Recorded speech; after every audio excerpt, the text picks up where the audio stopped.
Hello everyone, this is Neha and welcome back to my channel. कैसे हैं आप? I hope आप बहुत बढ़िया होंगे। स्वागत है आपका आपके अपने चैनल स्टडी परचम में। इंग्लिश पेडागोजी की क्लास थर्ड है, जो कि स्पेशली फॉर पेपर 2 वाले बच्चों के लिए है। बट लेकिन पेपर 1 वाले बच्चे भी इसको ध्यान दीजिएगा, इसको पढ़िएगा, क्योंकि पेडागोजी के सिलेबस मैं बार बार बताती हूँ एक है तो आपके क्वेश्चंस की प्रैक्टिस ज़्यादा से ज़्यादा हो जाएगी, है ना। आपको हर हर पेडागोजी के क्वेश्चन को देखना है, ध्यान देना है और उसको क्या करना है, उसको प्रैक्टिस में रखना है। क्योंकि हम क्या कर रहे हैं, एग्जामिनेशन वाली प्रैक्टिस कर रहे हैं। तो इस सीरीज़ में क्लास थर्ड है ये, तो हम कुछ प्रीवियस ईयर क्वेश्चंस को देखेंगे जो कि बहुत इंपॉर्टेंट है और ये सेशन बहुत इंपॉर्टेंट आपके लिए रहेगा, है ना। तो बहुत सारे बच्चों का बहुत अच्छा रिस्पांस भी आ रहा है, तो उसके लिए thank you so much for आपने इतना सपोर्ट दिया और आपको ये वीडियो अच्छे लग रहे हैं, इसके लिए मेरी तरफ से तहे दिल से शुक्रिया। चलिए, इसी आपके इस मोटिवेशन के कारण मैं आपके लिए और अच्छे अच्छे वीडियो लेकर आती रहूँगी। चलिए फिर बिना किसी देरी के क्लास को स्टार्ट करेंगे। उससे पहले मैं आपको बता दूं कि अगर आप चैनल पे नए हैं तो प्लीज़ चैनल को सब्सक्राइब कीजिए और बेल आइकन दबाइए, जिससे आपको नए वीडियो के नोटिफिकेशन मिलते रहेंगे। क्वेश्चन हम कैसे पढ़ेंगे, एक एक ऑप्शन को हम समझेंगे कि ये होगा तो क्यों होगा, ये नहीं होगा तो क्यों नहीं होगा। यानी हमको एलिमिनेशन टेक्निक पर भी ध्यान देना है और बेस्ट ऑप्शन को भी कैसे सेलेक्ट करना है वो भी हम सब कुछ देखेंगे, है ना। तो चलिए फिर स्टार्ट करते हैं। कुल 15 क्वेश्चन को हम डिस्कस करने वाले हैं और ये बहुत ज़्यादा आपका हेल्प करेगा आपके इंग्लिश पेडागोजी के एग्ज़ाम में, चाहे वो पेपर 1 हो, चाहे वो पेपर 2 हो, या लैंग्वेज 1 हो या लैंग्वेज 2 हो। ठीक है, चलिए फिर पहले क्वेश्चन को देखेंगे। हमारा पहला क्वेश्चन क्या बोलता है, what are the 3 component of PPP model of teaching. यानी पीपीपी मॉडल ऑफ टीचिंग में आपको 3P को बताना है। ये 3P है क्या, है ना। तो 3P सिंपली ये है, 3P प्रोडक्ट तो पहले हो नहीं सकता, है ना। प्रोडक्ट कब आता है, लास्ट में आता है ना। प्री टीचिंग, प्रैक्टिस टीचिंग और प्रोड्यूस रिजल्ट, ये भी नहीं होता। Pre conception, practice by teacher, post convention, ये भी नहीं होगा।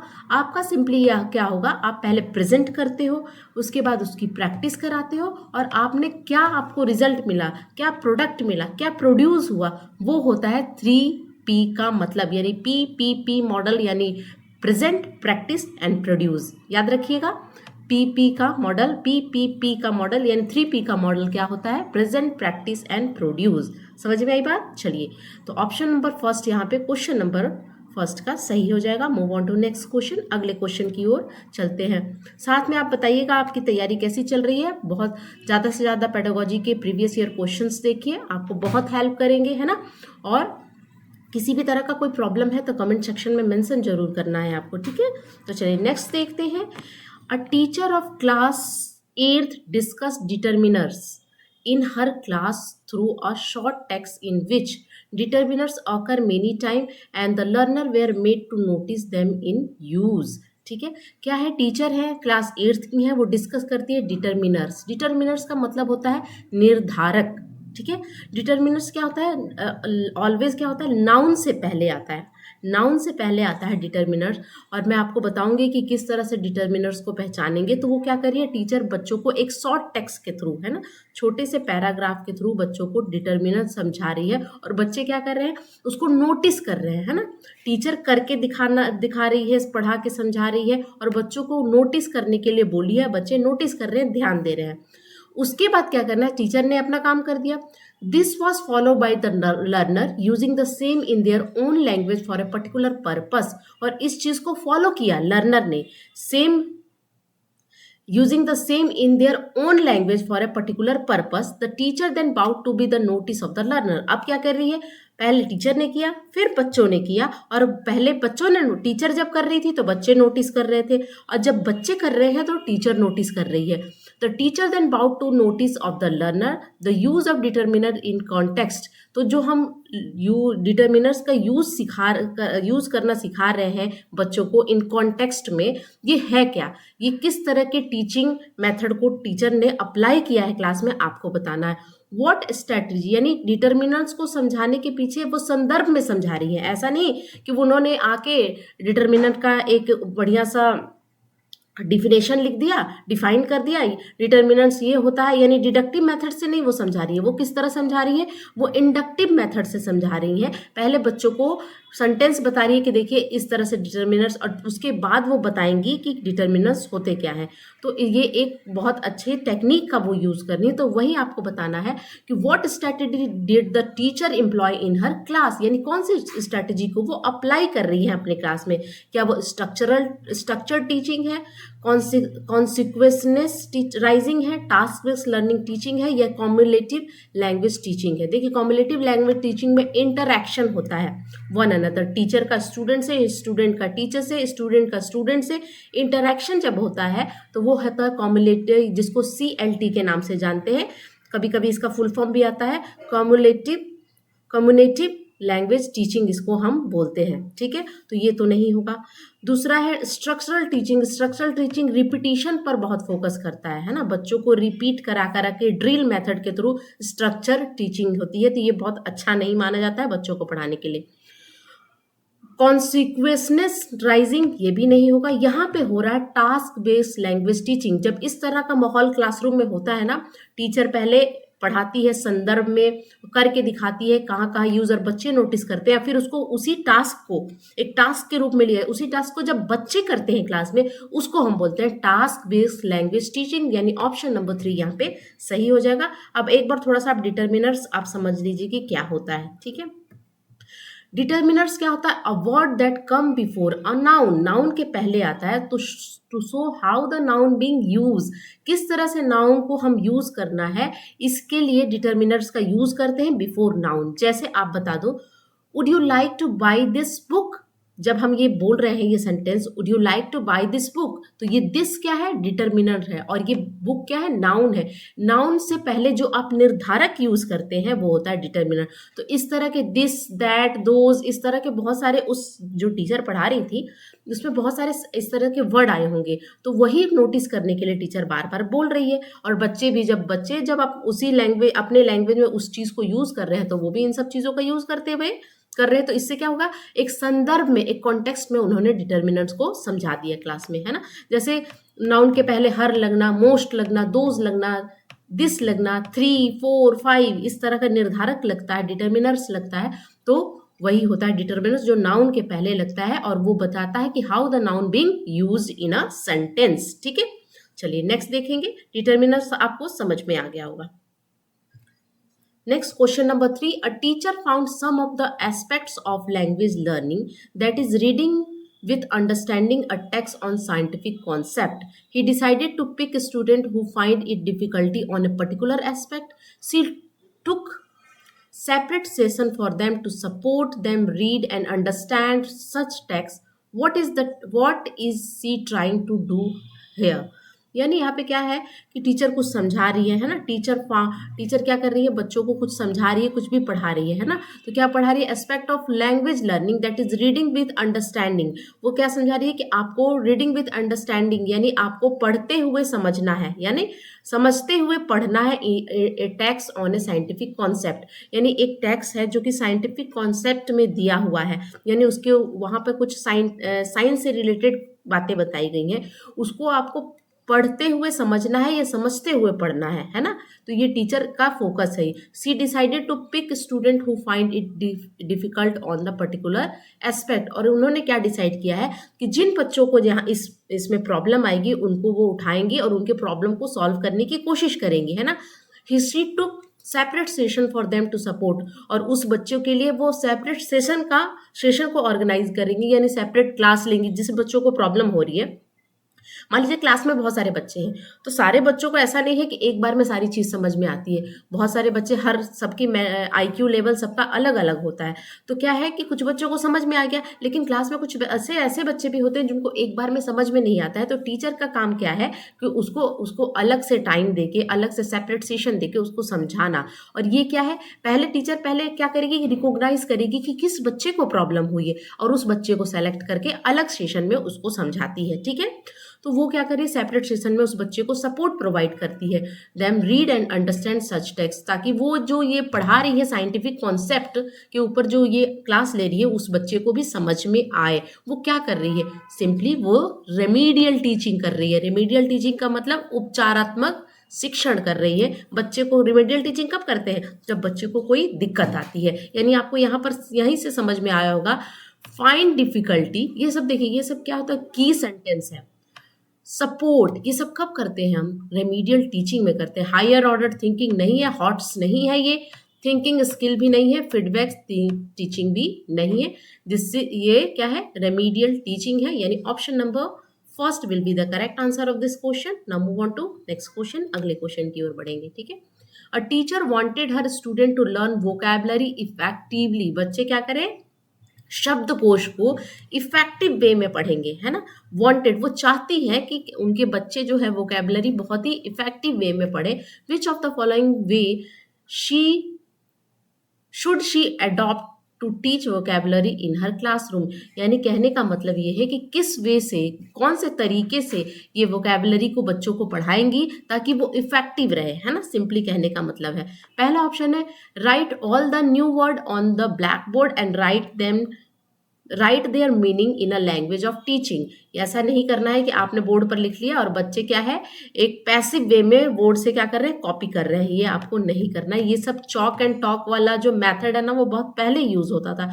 आपको क्या है, हम चाइल्ड सेंटर एजुकेशन की बात करते हैं, तो चाइल्ड सेंटर एजुकेशन में हमें ऐसी चीज़ों को लेकर क्लास में जाना है, ये ऐसी एक्टिविटी कराना है जो बच्चे के लिए हो। बच्चा एक्टिव होना चाहिए, है ना। बच्चे को हम हैंड ऑन एक्सपीरियंस के लिए प्रोत्साहित करेंगे, रियल लाइफ से जोड़ के देखेंगे। ये दीज आर पॉजिटिव कीवर्ड है। आपको जो जिस क्वेश्चन में इसके बारे में बात हो गई, समझिए कि 90% वो क्वेश्चन हमें उस क्वेश्चन का वो ऑप्शन राइट माना जाता है। ठीक है, तो यहाँ पे है ask her learner to underline the difficult word in a lesson and find their meaning in their language। ये भी गलत है। ठीक है, ask them to find the meaning of the word in a dictionary, कि जाओ डिक्शनरी में से देखकर अपने उसके मीनिंग को आप देख के, वो तो बच्चे घर में भी कर सकते हैं। मीनिंग नहीं आ रही है, डिक्शनरी खोली, उसकी मीनिंग देख ली। ठीक है, ask them to group the word into a meaningful category and use them in a real life purpose। आ गया ना आपका रियल लाइफ पर्पस में meaningful category, these are the positive keyword, है ना। और ये आपका ऑप्शन जो है वो राइट हो जाएगा। Option number 4 will be the correct answer. चलिए अगले क्वेश्चन की ओर हम बढ़ते हैं। A reader get the hint based on sound symbol correspondence to decode and comprehend the text. What is this known as? यानी a reader get the hint, reader को जो पढ़ने वाला है उसको हिंट मिल रहा है। कैसे? साउंड सिंबल, साउंड यानी फोनिक, सिंबल यानी ग्राफिक से related, correspondence to the decode, है ना, कोड के रूप में आपको मिल रहा है, एंड कॉम्प्रिहेंड द टेक्स्ट, और उसके थ्रू आपको टेक्स्ट को क्या करना है, समझना है। व्हाट इज दिस नोन है, जिसको हम क्या बोलेंगे, इसको सिंपली हम बोलेंगे ग्राफोफोनिक क्लू। क्या बोलेंगे? ग्राफोफोनिक क्लू कहेंगे। यहाँ पे देखिए ग्राफोफोनिक कैसे आया है, फोनिक यानी साउंड, और सिंबल किससे रिलेटेड है, ग्राफ से रिलेटेड है। अब जब इस तरह की ग्राफ का, जब आप सिंबल और साउंड का जब प्रयोग करके किसी को हिंट प्रोवाइड करते हैं ताकि वो समझ सके, तो वो होता है क्लू। यानी क्लू का क्लू है, यहाँ पे हिंट की बात की गई है तो ये तो क्लू हुई होगा। साउंड और सिंबल की बात की गई है तो यहाँ पे ग्राफिक और ग्राफो है और फोनिक है। ग्राफ का रिलेशन किससे है, सिंबल से है, लिखने से है। फोनिक का है साउंड से, है ना। फोनिज्म आपने पढ़ी होगी, मॉर्फिज्म आपने पढ़ी होगी, है ना। तो इन सब से आपको रिलेट करके यहाँ पे आंसर देखना है। Option number 2 Meta linguistic clue क्या होता है? मेटा लिंग्विस्टिक क्या होती है, आपको अपने, आप किस तरह की लैंग्वेज यूज करते हैं, है ना, आप किस तरह की लैंग्वेज यूज करते हैं, आप कहाँ कैसे लैंग्वेज यूज करते हैं, आपको कितनी पकड़ है अपने लैंग्वेज की। जब आप अपने ऊपर रिफ्लेक्ट करते हो, अपने ऊपर आपको अपने लैंग्वेज का अवेयरनेस जब आपको होता है ना कि मेरा लैंग्वेज की कैटेगरी यहाँ तक है, मैं इस तरह से लैंग्वेज को यूज़ करता हूँ, मेरी इतनी पकड़ है, जब आप रिफ्लेक्ट करते हो तो उसको कहते हैं मेटा लिंग्विस्टिक अवेयरनेस या मेटा लिंग्विस्टिक क्लू। की बात यहाँ पे नहीं कर रही थी मैं मेटा लिंग्विस्टिक की बात कर रही हूँ कि व्हाट इज मेटा लिंग्विस्टिक। ठीक है, चलिए नेक्स्ट देखेंगे question number 6। Indian language in education policy is known as, Indian language in education policy में इंडियन लैंग्वेज में क्या दिया गया है, 3 लैंग्वेज फॉर्मूला दिया गया है कोठारी कमीशन के अकॉर्डिंग। 3 लैंग्वेज कमीशन, जिसमें आपकी पहली भाषा जो होगी वो आपकी मातृभाषा होगी, दूसरी भाषा आपकी कोई भी रीजनल लैंग्वेज होगी, और तीसरी भाषा कोई भी मॉडर्न इंडियन लैंग्वेज होती है। ये मैंने बहुत अच्छे से पढ़ाया है, प्लेलिस्ट में बनी हुई है, इंग्लिश की प्लेलिस्ट में आप जाके देख सकते हैं। ठीक है, तो ऑप्शन नंबर 2 यहाँ पे सही हो जाएगा। ठीक है, क्वेश्चन नंबर 7 देखिए, जिस क्वेश्चन में समझाने की जरूरत है मैं उसमें समझाते हुए आगे बढ़ूंगी। ये क्वेश्चन बहुत बड़ी बात नहीं थी इस क्वेश्चन को सॉल्व करना, इसलिए 3 लैंग्वेज फॉर्मूला है in Indian language in education policy में। ठीक है, अब यहाँ पे देखेंगे question number 7, what is the following activity known as vocabulary learning. Vocabulary learning में ये जो एक्टिविटी है इसको हम क्या बोलेंगे, find the word which are we friend the word rain. Rain के साथ जो हम ये वर्ड लगाए हैं हैवी, मैंने एक पिछले क्लास में भी इस पर डिस्कस किया था। जैसे जब 2 वर्ड को हम कंबाइंड वे में यूज करते हैं, है ना, 2 वर्ड को कंबाइंड वे में यूज करते हैं और वो एक दूसरे को क्या करना चाहिए, एक दूसरे को मतलब सुनने में अच्छा लगना चाहिए। ऐसे ही 2 वर्ड आपको ज्वाइन करना है जो कि आपको सुनने में जैसे मैंने पिछले क्लास में बताया था कि स्ट्रॉन्ग रेन कभी नहीं कहते, हम हैवी रेन कहते हैं। तो जो ये हैवी रेन है, रेन के साथ जो ये वर्ड लगा है, व्हाट इज दिस, ये क्या है, और इसके थ्रू क्या कर रही है, वोकैबुलरी लर्निंग हो रही है। ये एक्टिविटी किस लिए है, वोकैबुलरी लर्निंग के लिए। वोकैबुलरी लर्निंग के लिए शब्दकोश को बढ़ाने की बात यहाँ पे की जा रही है। Find word which can befriend the word rain, ये क्या है, ये है कोलोकेशन। कोलोकेशन मैंने आपको बताया था, कोलोकेशन क्या होता है, जब 2 वर्ड को हम कंबाइंड करके यूज करते हैं। जैसे मैंने बताया था डू एक्सरसाइज होता है, मेक एक्सरसाइज नहीं होता है। तो 2 वर्ड को हम जोड़ते हैं और दोनों की एक अच्छी मीनिंग निकलनी चाहिए, वो होता है कोलोकेशन। ठीक है, अब एक बार हम कोलोकेशन को एक बार पढ़ेंगे कि व्हाट इज कोलोकेशन। ठीक है, collocation is made up of 2 or more words that are commonly used together in a English। यानी collocation क्या होता है, 2 या 2 से ज़्यादा वर्ड को जब हम कंबाइंड करके यूज करते हैं उसको हम collocation कहते हैं। जैसे 2 एग्जाम्पल और मैं यहाँ पे देना चाहूंगी। पे अटेंशन, गुड एनफ, हम बोलते हैं ना it's good enough, it's good enough, है ना। पे अटेंशन, हम बोलते हैं ना pay attention, focus on your study, है ना, पे अटेंशन, इस तरह की बात हम करते हैं। तो ये क्या है, कोलोकेशन है, जब 2 वर्ड को हम यूज करते हैं और एक मीनिंगफुल आपका वहां से एक मीनिंग, सही मीनिंग निकल के आती है ना, लिटरल मीनिंग निकल के आती है, उसको हम कोलोकेशन बोलते हैं। ठीक है, मूव ऑन टू नेक्स्ट।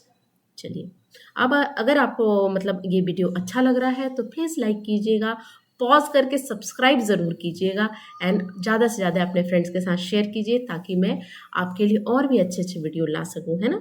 तो चलिए क्वेश्चन नंबर 8 को देखेंगे। A teacher ask her learner to join sentence to make a short paragraph. यानी यहाँ पे क्या है कि टीचर क्या कर रही है बच्चों को कि आप सेंटेंस को ज्वाइन करें। अब क्या हुआ, हमने क्या पढ़ा है, लेटर को हम कंबाइन करेंगे तो वर्ड बनता है, वर्ड को कंबाइन करेंगे तो सेंटेंस बनेगा या फ्रेजेस बनेंगे, और सेंटेंस को कंबाइन करेंगे तो पैराग्राफ बनेगा, होता है ना।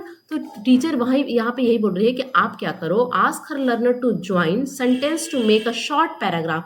आप सेंटेंस को जोड़ जोड़ के आप शॉर्ट पैराग्राफ को आपको रेडी करना है। ठीक है, टीचर ये कह रही है बच्चों से। Inserting supplied connector and coherence marker like but and however because although etc। यानी यहाँ पे देखिए कहने का मतलब का what is this approach writing known as. यहाँ पे क्या बोल रही है टीचर, क्या बोल रही है कि आप सेंटेंस को जोड़िए, सेंटेंस को जोड़ के एक पैराग्राफ तैयार कीजिए, है ना। मान लीजिए 4-5 सेंटेंस जोड़ के मैंने एक मीनिंगफुल पैराग्राफ को कर दिया। लेकिन जब एक सेंटेंस को जब आप दूसरे सेंटेंस से जोड़ोगे तो बीच बीच में आपको क्या करना है, बट का यूज करना है, एंड का यूज करना है, हाउएवर का यूज करना है, बिकॉज का यूज करना है, ऑल्दो का, इन सब चीजों को यूज करके। और ये सब क्या है, इसको हम कनेक्टर बोलते हैं। जब 2 सेंटेंस को कनेक्ट करते हैं तो इन सब चीजों की जरूरत होती है, जिसको हम कनेक्टर बोलते हैं, कोहेरेंस बोलते हैं, है ना। कोहेरेंस मार्कर भी हम बोलते हैं और कनेक्टर भी बोलते हैं जब 2 सेंटेंस को जोड़ते हैं, है ना। ऐसे बोल, आई लाइक टी, जैसे मैंने एक सेंटेंस बोला I like T but I like coffee also. तो बट मैंने यूज किया 2 सेंटेंस को जोड़ने में, समझ में आई बात। तो इस तरह का वो बोल रहे हैं कि आपको इस तरह से पैराग्राफ को बनाना है जिसमें आप कनेक्टर का यूज करके सेंटेंस जोड़ के एक पैराग्राफ तैयार कर लीजिए। ठीक है, ये है क्या, ये कौन सा अप्रोच है, सिंपली आपको यहाँ पर बताना। कंट्रोल कॉम्पोजिशन है, नहीं है। फ्री राइटिंग है ही नहीं, क्योंकि यहाँ पर टीचर का इन्वॉल्वमेंट है। जहाँ पर टीचर का इन्वॉल्वमेंट होगा वो फ्री राइटिंग नहीं होती है। फ्री राइटिंग आप जब हायर क्लासेस में चले जाओगे और आप खुद से अपनी अपनी भाषा, अपने विचारों को व्यक्त करोगे बिना किसी रुकावट के, वो होती है फ्री राइटिंग। मैंने 3 टाइप को राइटिंग बताई है। सबसे पहले होती है कंट्रोल राइटिंग, फिर होती है गाइडेड राइटिंग, फिर होती है फ्री राइटिंग, है ना। तो उसमें सबसे छोटे बच्चों को कंट्रोल राइटिंग कराया जाता है, जो कि अर्ली चाइल्डहुड वाले जो बच्चे हो जाए 4-5 साल के बच्चों को कंट्रोल राइटिंग कराई जाती है। उसके बाद टीचर गाइड करता है और बच्चे लिखते हैं, और सबसे लास्ट में आती है फ्री राइटिंग। तो ये फ्री राइटिंग भी नहीं है, ये क्युमुलेटिव अप्रोच भी नहीं है, ये है control to free writing approach.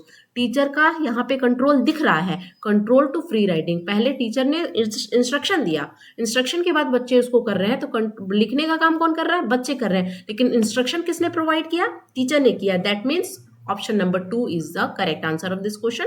Now move on to next question. ठीक है, चलो। An assessment done at the end of 6 month of 1 term is, यानी यहाँ पर आपको पकड़ लेना है कौन सा है, 6 month, यानी आपकी हाफ ईयरली एग्जाम होती है। टर्म एंड एग्जाम को हम क्या बोलते हैं, समेटिव असेसमेंट बोलते हैं। तो यहाँ पे समेटिव असेसमेंट, यहाँ पे ऑप्शन नंबर फर्स्ट यहाँ पे सही हो जाएगा। क्वेश्चन नंबर 9 का option number first will be the correct answer. Now move on to next question. ठीक है, अगला क्वेश्चन है, आप साथ में अपने बताइएगा कि आपके कितने मार्क्स आ रहे हैं। कोई भी मैं ये करा रही हूँ, इसको आपको एज अ टेस्ट लेना है ना। आप क्या कर रहे हो, एग्जामिनेशन वाली प्रैक्टिस कर रहे हो। मान लो कि ये क्वेश्चन आपके एग्जाम में आ जाए, तो फिर आप क्या करोगे, वहां पे तो आपको करना ही पड़ेगा। तो आप देखो कि आपके कितने मार्क्स आए। बहुत सारे बच्चे, जैसे हिंदी पेडागोजी में अंजलि श्रीवास्तव नाम की है एक स्टूडेंट, जो बहुत अच्छा कर रही है, वो साथ में बनाती हैं, और वो स्कोर उन्होंने अभी जो रिसेंटली मैंने डाला है उसमें उन्होंने 10 out of 10 लाया है। तो इसी तरह का मोटिवेशन मुझे देखना है आप लोगों में। तो मैं आप लोगों से रिक्वेस्ट मानिए, या आप मेरी तरफ से एक सलाह मानिए कि साथ में जरूर बनाइए। इससे क्या होगा कि आपकी प्रैक्टिस होगी ना, तो जो एग्जामिनेशन का जो प्रेशर रहता है ना, जो एग्जामिनेशन का खौफ रहता है, वो खत्म होगा। तो साथ में बनाइए आप, है ना। हो सकता है गलत हो, तो इससे आपको ये नहीं, वरी नहीं होना है ना। गलत होते हैं, मैं भी जब सीटेट का एग्ज़ाम देती थी तो मैं भी आप ही की तरह पढ़ती थी, है ना। सीटेट का एग्ज़ाम मैंने पास किया, और सबके साथ ये जो स्टेज है ना, ये सबके साथ एक जैसा रहता है। तो इसलिए घबराना नहीं है, एग्ज़ाम अच्छे से दे के आना है, और नेक्स्ट मंडे को आप एग्ज़ाम दे के बहुत रिलैक्स फील करोगे। तो अच्छे से तैयारी कीजिए, और मेरी जितनी हेल्प बनेगी मैं आपको 1 हफ्ते देने वाली हूँ अपना, है ना। तो मैं रात को बैठ के आपके लिए ये सारे वीडियो, क्योंकि मेरी भी फैमिली है और मेरा भी बेटा है 5 साल का, तो सब कुछ देखते हुए आपके लिए मैं वीडियो 1 बजे 2 बजे रात तक बैठ के ये सारी चीज़ें मैं तैयार करती हूँ। ठीक है, तो मोटिवेट करते रहिए, लाइक शेयर सब्सक्राइब करते रहिए, और पढ़ते हैं नेक्स्ट क्वेश्चन को, क्वेश्चन नंबर 10। ठीक है, a teacher ask her learner of class to read a novel by an Indian author and ask them to write an essay giving their view on the novel. What is this known as reading activity? और एक और लड़की का नाम मैं यहाँ पे add करना चाहूँगी, आई थिंक पूर्णिमा केसरी नाम है, वो भी बहुत अच्छे से इस चीज़ को फॉलो कर रही हैं। तो मेरी आप सभी से रिक्वेस्ट है कि आप भी फॉलो कीजिए, आपके लिए ये बेनिफिशियल रहेगा ये सारे वीडियो, है ना। और मैं कोशिश कर रही हूँ कि आपको एक एक ऑप्शन को समझाऊँ, ताकि आप एग्जामिनेशन में आपको डर ना लगे, है ना। चलिए, तो यहाँ पे टीचर क्या करिए, आस्क हर लर्नर, अपने लर्नर से क्या बोल रही है, अपने बच्चों से क्या बोल रही है, क्लास 8th के बच्चों से। आपको एक नॉवल रीड करना है, जो कि वो नॉवल किसका होना चाहिए, इंडियन ऑथर का। अब बहुत अच्छे अच्छे ऑथर हैं इंडियन, जैसे आप रविन्द्रनाथ टैगोर का हो गया, है ना, नॉवल आप इनका पढ़िए, महात्मा गांधी का हो गया। बहुत सारे इंडियन ऑथर हैं, जैसे चेतन भगत है, इनकी भी बहुत अच्छी अच्छी नॉवल आती हैं। तो आप नॉवल, अरुंधति रॉय हो गई, ये सब बहुत अच्छे राइटर माने जाते हैं। तो उनके ऑथर को क्या बोल रही है, आप पढ़िए, उनके जो नॉवल है ना, उपन्यास, उसको पढ़ने के लिए बोल रही हैं, है ना। Ask them to write an essay giving their view on the novel, और उस पर आपको क्या करना है, एक ऐसे लिखना है, एक निबंध लिखना है और आपको अपनी व्यू बताना है कि आपने उस नॉवल में क्या पढ़ा, आपको क्या उसमें पॉजिटिव चीज़ें लगी, आप उसको उससे आपको क्या मोरल स्टोरी मिली, आपने क्या नेगेटिव चीज़ें देखी उसमें, और उसको अपना एक तरीके से आपको क्या करना है, आलोचनात्मक चिंतन करना है, यानी क्रिटिकल थिंकिंग करना है। जब आप किसी के नॉवल को ध्यान से पढ़ते हो तो ध्यान से पढ़ोगे और पढ़ के उसके बारे में आपको लिखना है कि आपने क्या पढ़ा, तो वहाँ पे क्रिटिकल थिंकिंग करना है और यहाँ पे बहुत ही डीप पढ़ना पड़ेगा, तभी आप जाके उसके बारे में पॉजिटिव नेगेटिव जो भी है आप उसके बारे में लिख पाओगे। What is this known as reading activity, ये रीडिंग एक्टिविटी क्या है, क्या ये इंटेंसिव रीडिंग है, ठीक है, क्या ये एक्सटेंसिव रीडिंग है, क्या ये रीडिंग फॉर इंफॉर्मेशन है, या ये स्कैनिंग है। तो देखिए ये क्या है, स्कैनिंग तो है नहीं, स्पेसिफिक इंफॉर्मेशन के लिए तो हम कर नहीं रहे, ये इंटेंसिव रीडिंग भी नहीं है, हम क्या है, ये एक्सटेंसिव रीडिंग है। एक्सटेंसिव रीडिंग क्या होती है आपको पता है, जब हम किसी पर्टिकुलर इंफॉर्मेशन के लिए हम पढ़ते हैं और पूरे टेक्स्ट को हम पढ़ के और उसके बारे में जब हम लिखते हैं, वो होती है एक्सटेंसिव रीडिंग, है ना, ठीक है। देखिए यहाँ पर इन एक्सटेंसिव रीडिंग नहीं होगा, ये इंटेंसिव रीडिंग ही होगा, ठीक है। क्यों होगा मैं बता रही हूँ। यहाँ पे क्या बोल रही है, पहले उसको ध्यान से देखिए, जब हम इंजॉयमेंट के लिए पढ़ते हैं, प्लेजर के लिए पढ़ते हैं, उससे हमको कोई मीनिंग नहीं बतानी होती है, कुछ लिखना नहीं होता है। जैसे नॉर्मली जब हम ट्रेन में जा रहे हैं और एक नॉवल की बुक लेके पढ़ रहे हैं, तो वहाँ पे मेरे को किसी को समझाना नहीं है, कुछ लिखना नहीं है, तो वहाँ पे जब नॉवल पढ़ने की बात आती है ना, तो वो होती है एक्सटेंसिव रीडिंग, है ना, जब आप प्लेजर के लिए पढ़ते हो। लेकिन यहाँ पे क्या है कि आपको बहुत ही ध्यान से पढ़ना है और ध्यान से पढ़ने के बाद आपने व्यू को लिखना है, यानी ध्यान से जब आप बहुत थॉरली स्पेसिफिक इंफॉर्मेशन को, उसमें से क्या क्या चीज़ें बताई गई हैं, एक एक चीज़ को जब आप पढ़ोगे, तो वहाँ पे आपको इंटेंसिव रीडिंग यानी गहन पठन करना है। बहुत अच्छे से पढ़िएगा, तभी तो आप उसकी आप अपने व्यू को रिफ्लेक्ट कर पाइएगा, आप वो उसकी क्रिटिकल थिंकिंग कर पाइएगा, आलोचनात्मक थिंकिंग वहाँ पे आपकी डेवलप होगी। यानी यहाँ पर एक्सटेंसिव नहीं होगा, सॉरी, यहाँ पे इंटेंसिव ही होगा। इंटेंसिव रीडिंग यहाँ पे ऑप्शन नंबर फर्स्ट करेक्ट हो जाएगा, ठीक है। चलिए move on to next question, अगले क्वेश्चन की ओर हम बढ़ेंगे। Question number 11. A teacher selected text from a newspaper and dropped every fifth word and asked her learner to supply the missing word.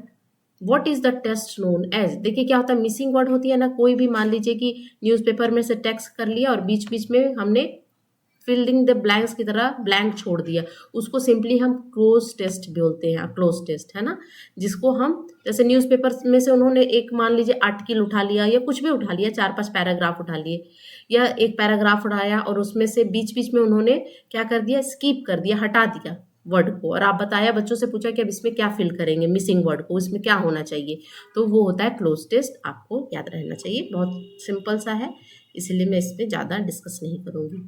मेटालिंग्विज्म as a strategy is, मेटालिंग्विज्म क्या होती है, multilingualism क्या होती है, सॉरी मेटालिंग्विज्म नहीं है, ये है multilingualism as a strategy. Multilingualism क्या होती है, जिसको बहुभाषिता यानी जिसको बहुत सारी लैंग्वेज का ज्ञान होता है, उसको मेटा लैंग्विस्टिक अवेयरनेस के नाम से हम जानते हैं। तो क्या है, कौन सी स्ट्रैटेजी है, using the language of learner for teaching learning of a language and subject content, बिल्कुल सही है। Teaching learning of at least 3 language, at least 3 language, Meta linguistic नहीं, 3 से मोर देन 3 लैंग्वेज, है ना, मोर देन 3 लैंग्वेज को हम मेटा लैंग्विस्टिक स्ट्रैटेजी के रूप में लेते हैं। Teaching all the subject in English medium and teaching Indian language as a language, ये भी नहीं। Teaching of foreign language alone with an Indian language through the medium of state language, ये भी नहीं होगा। सिंपली क्या है, meta linguistic as a strategy is using a language of learner for teaching learning of a language and सब content subject, है ना, उसको हम मेटा लैंग्विज्म एज ए स्ट्रैटेजी के रूप में लेते हैं, ठीक है, option number first. Question number 13 देखेंगे। Denotating meaning of a word is, denotating का मतलब क्या होता है, डिनोटेटिंग का मतलब होता है literal meaning of a word, किसी भी चीज की एक्चुअल मीनिंग को हम डिनोटेटिंग बोलते हैं। यानी यहाँ पे कौन सा होगा, ग्रामेटिकल मीनिंग भी नहीं होगा, फिगरेटिव मीनिंग भी नहीं होगा, much more than what a word actually meaning, ये भी नहीं होगा, फैक्चुअल मीनिंग यानी लिटरल मीनिंग और बेसिक मीनिंग को हम डिनोटेटिंग मीनिंग के नाम से जानते हैं। ऑप्शन नंबर फर्स्ट यहाँ पे करेक्ट हो जाएगा, ठीक है। नेक्स्ट देखेंगे question number 14। We acquire language by understanding input that is a little beyond our current level of acquire competency. What is that pedagogical concept known as? We acquire language by understanding input, है ना। Input यानी input डालने के बाद हम क्या करते हैं, किसी चीज़ की इनपुट करेंगे, इनपुट देंगे तो हम क्या करते हैं, अपने लैंग्वेज को हम अंडरस्टैंड करते हैं लिटिंग बियॉन्ड आवर करेंट लेवल, यानी जो हमारा करेंट लेवल है। जब किसी चीज़ को आप इनपुट ही नहीं दोगे तो बच्चे कैसे सीखेंगे। तो हमारा जो करेंट लेवल है, हमको उधर से कोई इनपुट मिला, उस इनपुट के थ्रू हम थोड़ा सा और आगे बढ़ते हैं, एक्वायर करते हैं। What is the pedagogical concept known as?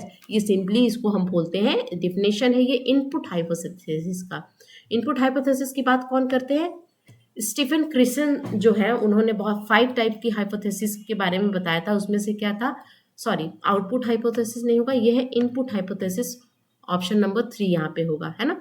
तो उनके बारे में मैंने अभी तक तो पढ़ाया नहीं है, लेकिन मैं आगे आपको इसके बारे में स्टीफन क्रिशन ने किस टाइप की हाइपोथेसिस दी थी उसके बारे में बताऊंगी।